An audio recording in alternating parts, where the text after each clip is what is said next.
Happy birthday to me.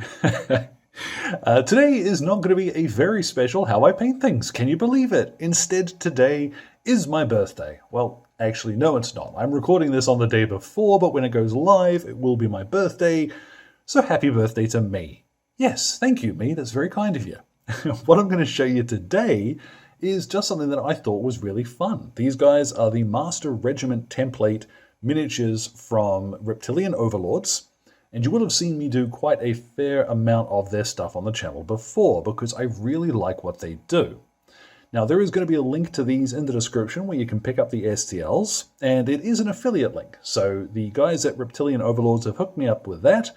I am still pimping out this stuff because I really like what it is, and as you've seen plenty of this already, you know I'm a fan and I do want to share this with you.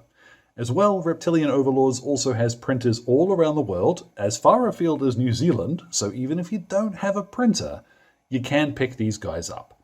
And they are a blast to paint. So this fella coming around now, here's the one I'm going to paint on today's video rather. And I'm also going to show you, let's see if I can sneak this guy. That macabre little dude on a stick. I'm going to show you how I paint these faces too, because a fair few folks have asked. So it's a fairly informal how I paint things today, and yeah, I hope there's something here that you enjoy. And if you do, please drop a comment, say hi, and yeah, let's get started. So as I mentioned, this fella has been primed with white scar and then his skin covered in tanned flesh. Now I'm going to show you how I've done the face a little bit later separately, so don't worry too much about that now. What I've got here is Imperial Fist. And I'm going to start with a contrast color on his cuffs and collar because I know that I'm going to be using a traditional acrylic to go over any areas that I have gone too far or splattered wrong. I'm using Imperial Fist rather than something like Iandan Yellow because this is going to settle just right. And I know I'm going to shade the miniature once this is dried. So I don't really need the contrast effect. What I'm really more interested in is the color. With that same thought in mind, I'm going to use Baal Red rather than Blood Angel's Red and paint in the trim on his jacket. You don't need to be as careful as I am being here.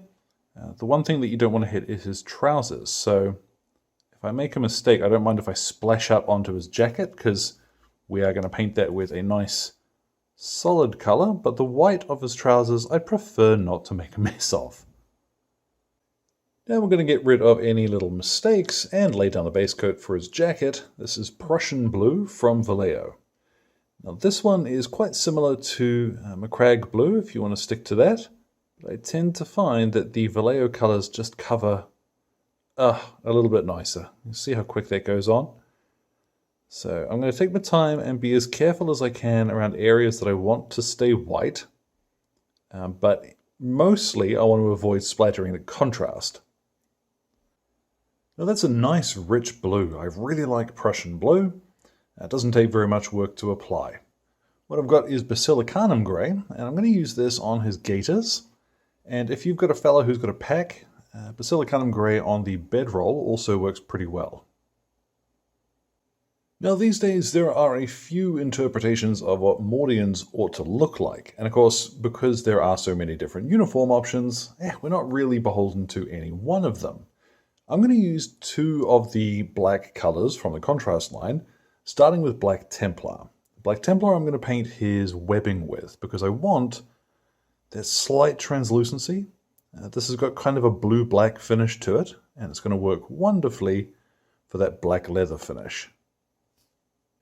Then for his boots, his weapon, and his cap here, I'm probably going to do this bit off camera so I don't splurge everywhere with that. I'm using here Black Legion instead. Now this one goes on and covers a lot more like sort of a traditional black acrylic, so you could use one of those if that's what you've got. I just like how this one goes on. With that, he really starts looking a bit more finished. And I think I've made the right call in letting him keep the white armor because the shoulder pads, the body, all frame the legs, and it makes the miniature just the right shape, if that makes sense. I don't think I'm explaining myself very well, but I don't have to, it's my birthday. I'm going to use Iron Hand Steel for the metallic bits. Let's get them in shot here. And I don't want to add a huge amount of this. I want just a few bits, particularly on his rifle, but his belt buckle and stuff. Yeah, let's fill this in now. Now, as careful as you might be, it's inevitable you're going to end up with a few little splashes on the armor. So as I just turn around here, anywhere that I want to tidy up or touch up, I'm going to use a bit of matte white from the Army Painter. I'm using this instead of White Scar just because it's got a slightly smoother finish to it. I don't think there's actually very much I need to do. I was quite fussy while applying the rest of the paints. The last thing I do before I shade him is going to be to put on just a tiny wee bit of Model Air Silver on the buttons of his cuffs and also up on the top of his hat where the strap is on the brim. When that's finished, he's been left to dry for a little bit. I'm now going to go ahead and shade the entire miniature with marine juice. Now this is a recipe from the Forge World Army painting team of all places. What it is equal parts of Nuln Oil, Reikland Flesh Shade, and Lamian Medium. Now, this is the old shades that I'm using here, but if you use just a pot each of the new Nuln, Reikland, and then the Lamian Medium, which is still in the older, larger bottles, the mix is a little bit off, but it will look very similar to this, so don't worry too much. What I'm going to do is drench the entire miniature in it, making sure to work it into any recesses. You'll see it's not quite as harsh as Agrek's Earthshade would be, and because of the amount of medium that's in there, it flows very easily and doesn't tint things as much as it would otherwise. So, away we go, the whole miniature, and then I'm going to let this fella dry for about half an hour to see what we end up with. Now once it has dried, as if by magic, you'll have something that looks like this, and that's pretty wicked. What I am going to do is just a couple of highlights, and in particular, I'm going to lighten up his armor. What I'm going to use is ivory from Vallejo, but you could just as easily use here something like Brain Matter Beige from the Army Painter, or even Corax White. Something which is just a little bit off-white is going to be your best bet here. So you'll see because we're covering over quite a light base coat, we're going to have a nice quick time of this. So we're going to leave that shading in the recesses. Now, despite not being a pure white, ivory is still going to give you a base which, from our table distance, is going to look white, particularly when it's up against the other colors. Ivory as well will also work as a very nice highlight for any of the white that you want to pick out on the trousers. Again, you could go to a true pure white here, but I think this is going to be a little bit more natural looking. Now at this point, despite them both having been highlighted with the same color, his trousers and his armor look different enough that they're both white, but they don't look the same, which is wonderful if you're looking for a very quick way to get a bit of visual contrast on your miniature. What I am going to do though is go back to our pure white, so I'm using matte white again, and I am going to put a little bit of this just at the extreme corners of the armor. I'm not going to do this on his trousers. I just want his armor to be a little brighter in some spots. Now as for the yellow on his uniform, I'm not going to highlight this very much at all, just on the extreme edges of his cuffs with a little bit of Wraithbone.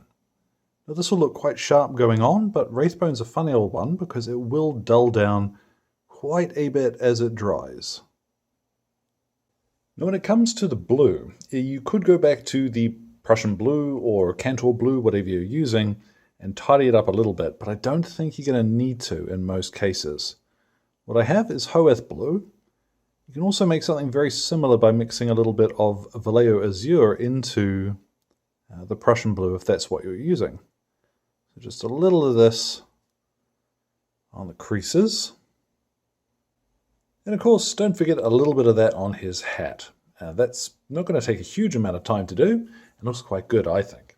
What I'm going to do now is go back to my Iron Hand Steel from earlier, and I've got a tiny wee brush that I'm scrubbing most of this out onto a bit of kitchen towel. We're going to dry brush the black stuff on the rifle. So take your time A good spot to experiment with this is right up on the barrel, because it's nice and quick to change that and paint it black again if you fancy.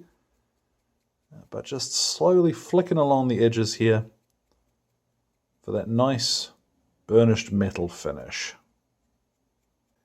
And now that steel we used earlier on his buttons, we'll come back and do a little bit of highlighting on the silver with that, just enough to brighten it up.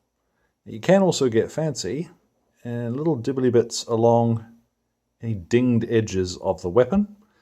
I tend to think your Mordians are probably going to take pretty good care of their guns, but it'll look cool, so let's have a go.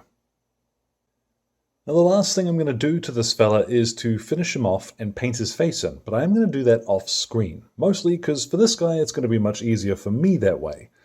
If you stick around though, or follow along with the timestamps down the bottom, I'm going to show you how I painted that on a separate head, so you're not going to miss out.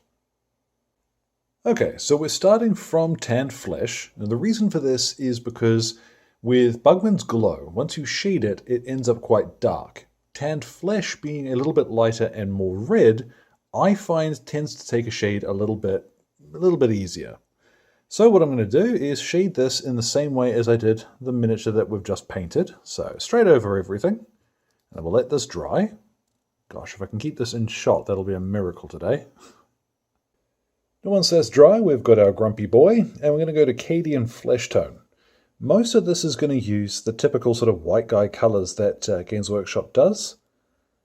But what I'm going to do is, over his face, is leave the shaded areas, like the very lowest areas of the tanned flesh behind, just paint in pretty much everywhere else. Now it's important, you'll see I haven't got very much paint on my brush at a time at all. When people ask about brush control, this is really the secret. Don't have so much bleed and paint on there. As well, people also ask, how do I keep a point on my brush? The short answer is that it doesn't always stay. When you're having issues keeping a point on your brush, what you can do, get a little bit of paint onto it and just twirl it either on your thumbnail or on whatever you happen to have handy, which is nice and smooth, and you will have a much easier time with that.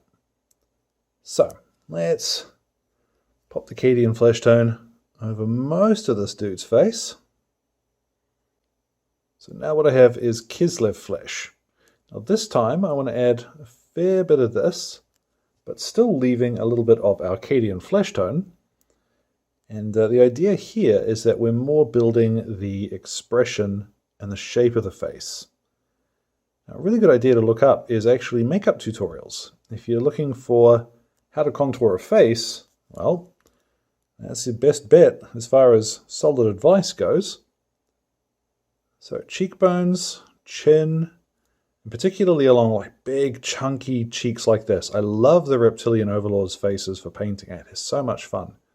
Make sure you're doing the corners of his jaw and his chin as well. And don't forget ears like I always do. And then up we go a little bit further to Flayed One Flesh. And same principle as everything else we've been doing. We're just leaving a little bit of our original color behind. And this time I'm really making the shape of his nose quite prominent. And again, concentrating on cheekbones. Now, if you've got steady hands, that's the point to get in and paint in the eyelids, the underneath eyelid. What I've got here is some Targor Raid Shade. And this I'm going to very carefully paint into the eye sockets. Don't worry too much if you splash over the eye a little bit. This is particularly useful if you haven't painted the eyes. And yeah, getting this guy on camera, good luck. Then a little bit of Carroburg Crimson over the bottom lip. You can thin this out with a wee bit of water if you're not a big fan of a really poochy lip. Now, fortunately, the color matching on my camera here is a little bit hectic, so you're not going to really see the finished product until it's done. But the method is still the same. What I have now is a little bit of Apothecary White, and I'm going to very lightly glaze this over the bottom half of his face to give us a stubbly effect. Now, Juan Hidalgo does suggest instead thinning down some Pterodon Turquoise with a bit of contrast medium. I don't know, I haven't tried it yet. It looks A little more realistic, I would say, but for this fella, I'm not really looking for realism. So there, with a bit of luck, we can see that's the method. I think the color there looks about right. And yeah, it's really just a case of having a tiny wee bit of paint on your brush at each time. All right, if you overload your brush, you're going to lose control really very quickly, and it doesn't matter how good your brush control is. So let's have a look at what this looks like when it's actually in context on a finished miniature. What does that look like? It looks like this. Hey! Now this fella, I did start from a white primer versus a grey primer that you would have just seen, and something as subtle as that does quite significantly change up the skin tone. Let's get them side by side, see if that helps a little. And that's a fun method. I know some folks don't like painting faces, in which case, slap a bit of Gilliman flesh on there and jobs are good. But it's definitely one to practice. I think you get so much character into a miniature just by painting in the face. So let's pop a base on this dude, get him finished, and we'll have a look at all 4 of the Reptilian Overlords Master Regiment template dudes that I have painted. So there at last are all of the fellas that I've painted from the Reptilian Overlords Master Regiment templates so far, and I've really enjoyed doing all of them. I do think that they most suit that Praetorian look. I really like the pith helmet. The Mordian-style, it takes a fair bit of time to do, but to be perfectly honest, the Cadian-looking ones were real fast, and in particular the fellow with the patrol cap who's coming around just now, he was a lot of fun to do and actually really simple. Sticking to that Cadian method that I've demonstrated before, yeah, this was super quick and I think quite good looking. So again, thank you for sticking around. Hopefully there was something interesting there for you. Like I said, there wasn't really any plan for today beyond me having some fun. It's my birthday, and I'm allowed. So, yeah, I hope you enjoyed something there. All of the links for these guys will be in the description. I'm also going to include, I'm going to be a little bit cheeky, I'm going to include at the front there the link to my coffee page if you want to drop a little into the tip jar. The Patreon is there as well, and it's always funny because folks sign up for the Patreon, and I feel bad because you get nothing except the warm satisfaction of helping these goofy videos get made. But so many of you choose to, and I do thank all of you very much, including, as always, my wonderful producers, Alan, Kyrie, Andrew, Rod, Jimmy, and Phil. Your support literally keeps this mad stuff going. So, once again, thank you all for your time. I am going to go and have a cup of tea.